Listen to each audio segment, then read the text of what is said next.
Right now I have the wheel off. I took my hubcap off, which is right there, and my cotter pin out of there so that I can remove my axle nut. Okay, so we're just gonna put this up here. So what we'll be using is a 3/8 Allen key.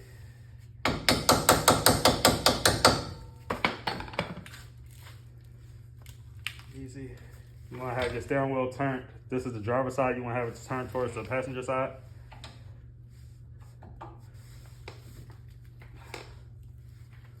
The direction is down to get it loose.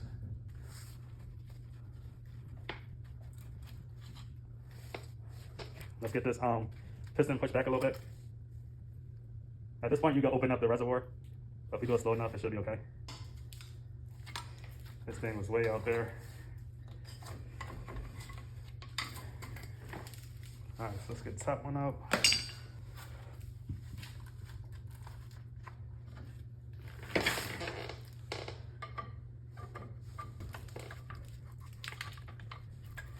And now we got it out, we can flip it out and up.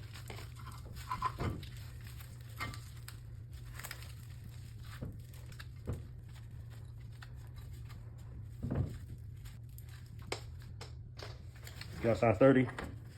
It's already loose. This time and all that stuff will come out with it.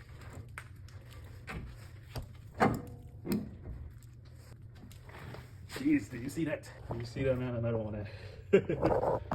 Look at the rotor. This side is gone. Off of there. I'm gonna continue to clean it up.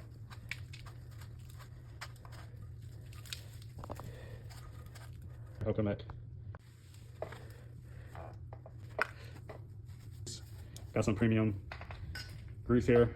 I do have high temp grease too. I like to use the red, but this is high temp as well. It's cleaned up.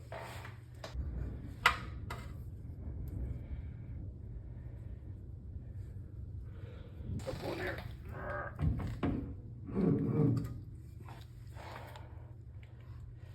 Now I'm gonna grease up the bearing a little bit.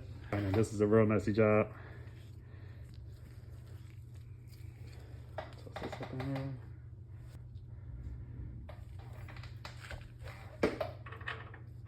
Bearing in.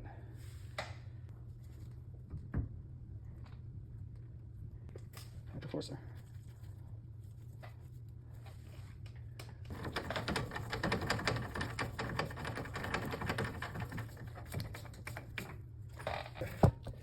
Calipers off.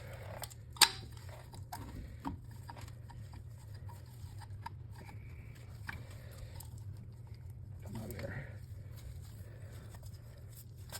That's that one.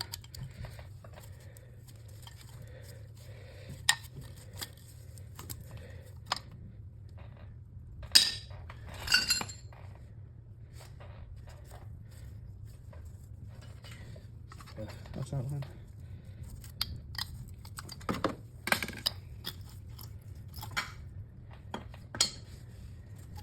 Might have to push this caliper back some more.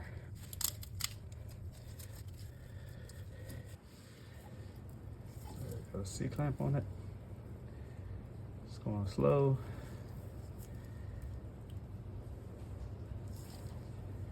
For that. All right, guys, we drop these pads in. Don't laugh when you see these pads go in. These are pads on a budget.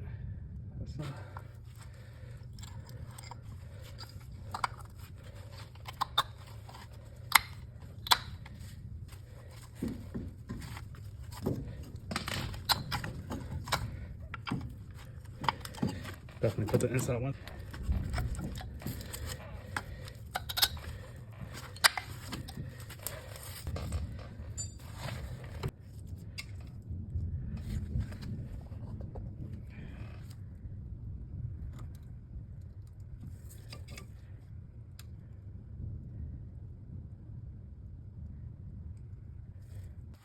Finally got it.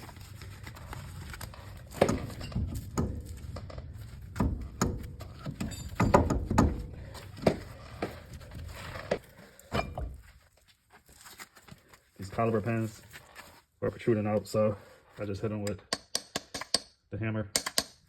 Both sides got them flush. It's easier to do without the break in. I was able to hit them down. Wasn't going all the way down at first.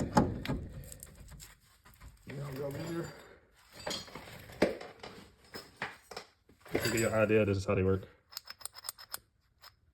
So it's stuck up in that pin. That pin was stuck up in there.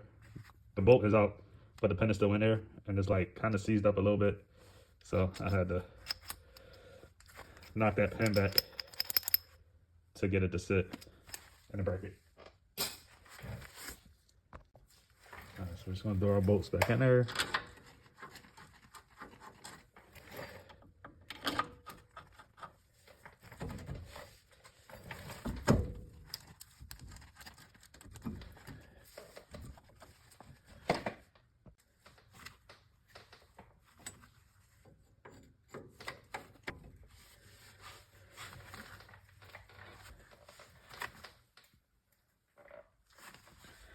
Alright guys, so we're just going to tighten this to 15 foot-pounds.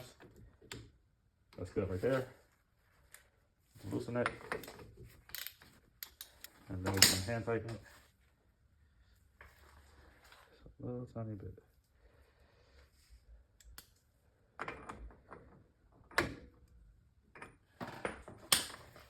And let's put the cotter pin back in.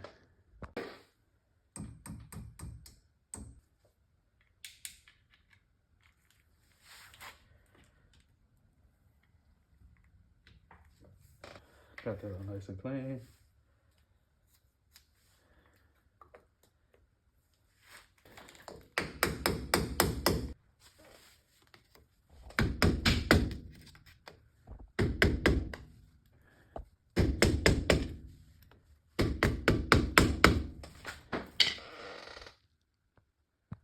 Alrighty guys, so we got everything changed out.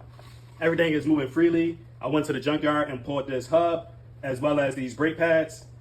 I went with the same bearing that I had in there originally, but I used the dust cap as well. This cost me about $30 with the brake pads included for both sides. If I was buying this new, it would probably be somewhere between $50 and $100 just for one hub alone. So it saved me a lot of money to go and get that used. It looks bad, but I assure you it's 20 times better than what I had on there. The rotor on the inside was all the way down to the splines, and of course there was no brake pad. The brake pad was ready to, would have fell out of there if it got all the way down to the back end of it. But this works. This is a fix and flip, so I don't need nothing drastic. I just need something safe. So I hope that helped you out. If you like, please consider subscribing. Comment down below. I think I said like already. Subscribe, hit the notification bell, do whatever you do. If you like this video, again, please let me know down in the comments. Peace.